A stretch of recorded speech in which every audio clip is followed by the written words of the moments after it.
Seharusnya ini kita bisa menang pertandingan tadi jika para pemain kita bisa melakukan finishing touch yang bagus. Tapi tampaknya ketika mereka sudah berada dalam posisi yang menguntungkan, justru mereka tidak bisa melakukan finishing. Nah, itulah bedanya para pemain Indonesia dengan para pemain Thailand. Para pemain Thailand yang sedikit mendapatkan peluang emas di pertandingan ini justru bisa mencetak gol ketika mereka hanya diperkuat oleh 10 pemain. Padahal para pemain Indonesia itu bisa membangun sistem serangan balik yang rapi. Lihat dong kombinasi passing di antara para pemain Indonesia sehingga mereka bisa membuka ruang pertahanan dari Thailand. Tapi ketika mereka sudah masuk ke dalam kotak penalti, ketika syuting entah mengapa syutingnya itu tidak akurat, maka itu gol dari Indonesia itu tercipta dari tendangan penalti. Lihatlah, Asnawi Mangku Alam sudah masuk ke dalam kotak penalti, tendangannya tinggi. Yaakob Sayuri tendangannya melenceng. Denny Sulistiawan tendangannya bisa diblok. Witan tadi sudah saya katakan sudah gawang kosong, ternyata tidak bisa melakukan finishing. Memang tampak bagian dari rencana permainan Coach Sintayong adalah memberikan penguasaan bola kepada para pemain Thailand. Tapi ketika para pemain kita dapat, mereka justru menyulitkan para pemain Thailand. Bahkan para pemain Thailand tuh banyak melakukan pelanggaran di pertandingan ini loh teman-teman.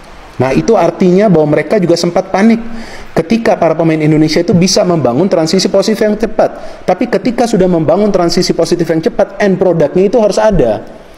End produknya itu tentu adalah gol. Karena memang para pemain Indonesia masih bisa menciptakan peluang. Cuman ya itulah yang menjadi persoalan ketika tidak bisa melakukan finishing secara baik.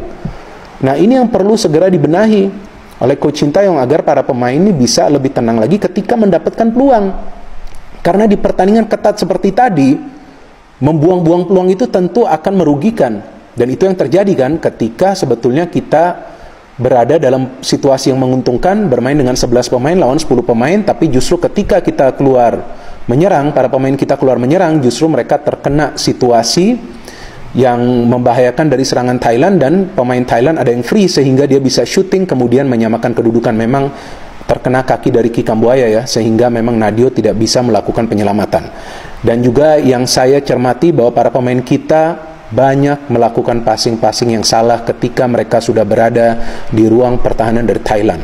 Nah, ini yang harus benar-benar dirapikan teman-teman oleh para pemain, karena gak bisa mereka memberikan salah passing ketika berada di ruang pertahanan dari tim lawan, apalagi jika bermain dengan strategi bertahan dan mengandalkan counter attack.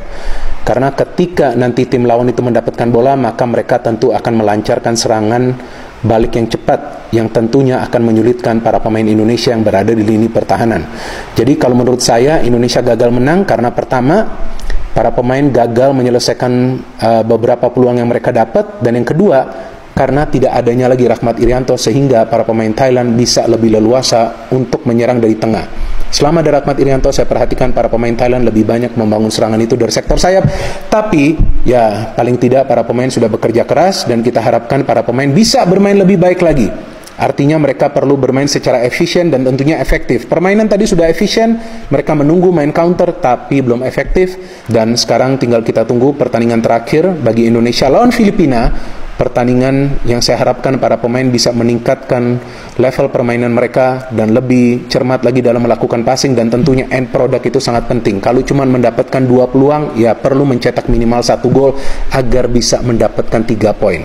Karena di fase grup itu teman-teman yang penting adalah untuk meraih kemenangan. Tapi satu hal yang saya melihat bahwa para pemain Indonesia tidak panik ketika para pemain Thailand membangun serangan, itu sudah merupakan sinyal positif. Tapi sangat disayangkan di lini depan mereka tidak efektif.